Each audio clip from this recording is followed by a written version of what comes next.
Salut chers femmes et hommes de caractère, bienvenue sur Casa, la chaîne qui promeut les initiatives de personnes noires qui défient le statu quo. Alors aujourd'hui, je vais te parler d'un homme, d'un Africain plus précisément, qui est mondialement connu et reconnu comme étant un génie de la finance. Alors de génie, il est qualifié parce qu'il est très probablement le seul Africain à avoir connu une ascension professionnelle aussi fulgurante et à avoir atteint des sommets aussi élevés dans le milieu très compétitif et exigeant de la finance. L'homme dont j'aimerais te parler aujourd'hui n'est autre que l'Ivoirien Tidjane Thiam, reconnu comme étant l'Africain qui a dominé la finance mondiale. Alors, si tu veux savoir comment Tidjane Thiam a fait pour briser plusieurs plafonds de verre dans le milieu très sélect de la finance, et oui, c'est le cas de le dire, alors donne-moi juste quelques secondes, je te reviens tout de suite après le générique.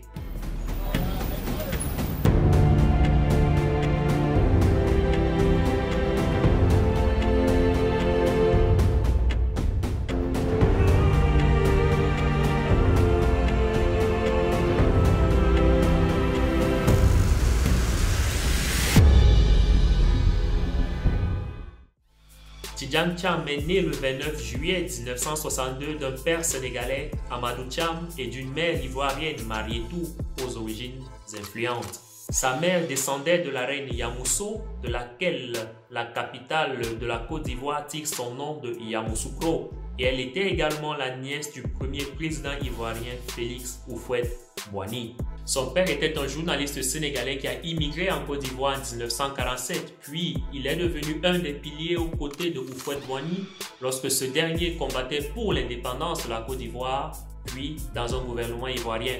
Tidjane était académiquement très brillant. Il a fait ses études à l'école polytechnique de Paris, puis à l'école nationale supérieure des mines de Paris, dont il sort diplômé respectivement en 1984 et en 1986. En 1988, il a rejoint le prestigieux cabinet de conseil McKinsey qui lui a permis via un programme joint de poursuivre et obtenir un MBA de l'INSEAD. Par la suite, il a pris une année sabbatique chez McKinsey afin de participer au programme des jeunes professionnels de la Banque mondiale à Washington DC.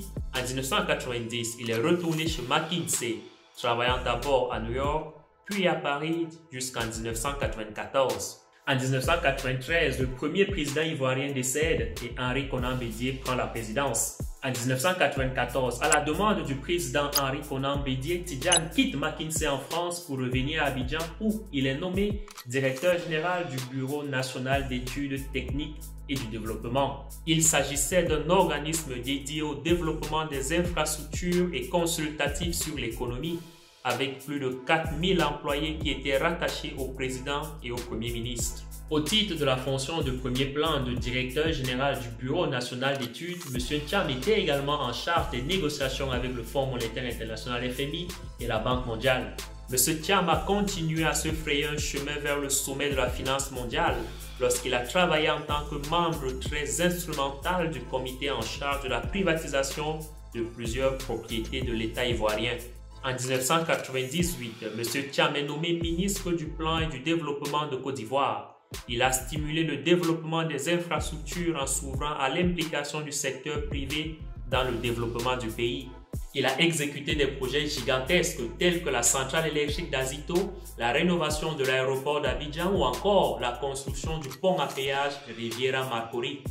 Grâce à ces réalisations, la Côte d'Ivoire est devenue un pays africain de premier plan entre 1994 et 1999. M. Thiam a supervisé la privatisation des services téléphoniques du pays, de l'aéroport, de la production d'électricité élastique et de nombreuses entreprises du secteur agricole. En 1998, le Forum économique mondial qui s'est tenu à Davos l'a classé parmi les 100 meilleurs leaders mondiaux de demain et cela a attiré l'attention du monde sur lui. En 1999, le même forum l'a nommé membre de son Dream Cabinet. En octobre 1999, M. Thiam a été nommé membre du conseil consultatif externe de l'Institut de la Banque mondiale par son président James Wolfensohn. Démis de ses fonctions de ministre suite à un coup d'État militaire survenu en Côte d'Ivoire en décembre 1999, M. Thiam est revenu à Paris et a réintégré McKinsey en tant qu'associé de 2000 à 2002. Par la suite, la société d'assurance Aviva l'a recruté comme directeur de la stratégie et du développement du groupe, fonction qu'il a occupée jusqu'en 2004 lorsqu'il a été promu directeur général pour l'international jusqu'en 2006, puis directeur général Europe. En 2007, Prudential a recruté M. Thiam en tant que directeur financier, puis le 9 mars 2009, il a été promu au poste de directeur général de la société d'assurance. Cette nomination a fait de lui le premier Africain à diriger une société cotée au FTSE 100, l'indice des 100 plus grandes capitalisations de la bourse de Londres. Il sera listé parmi les 100 personnes les plus influentes du monde en 2010 par le Time et élevé au rang de chevalier de la Légion d'honneur de la République française le 14 juillet 2011.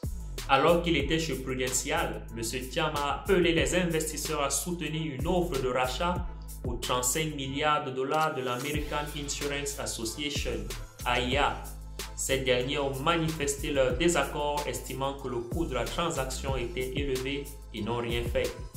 À peine 3 ans plus tard, l'American International Group, en abrégé AIG, a émergé pour le plus grand bonheur de ses actionnaires et valait 60 milliards de dollars. Aïe! Entre le 10 mars 2015 et le 7 février 2020, M. Thiam a exercé en tant que directeur général du Crédit Suisse.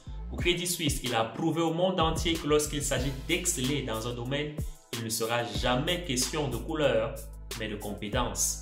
À son arrivée au Crédit Suisse, Thiam a trouvé la banque dans un état très inquiétant.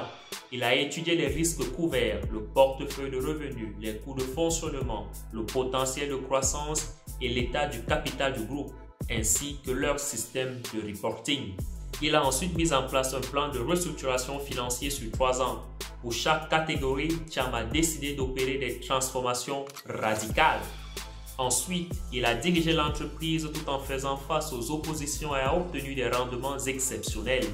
Il a pu réduire les risques, augmenter le capital, réduire les coûts, se conformer aux régulateurs et il a identifié et développé des initiatives plus prometteuses. Tidjane a reçu la reconnaissance du banquier de l'année 2018 du magazine Euromoney. Sa restructuration financière est devenue un cas d'école en matière de restructuration bancaire.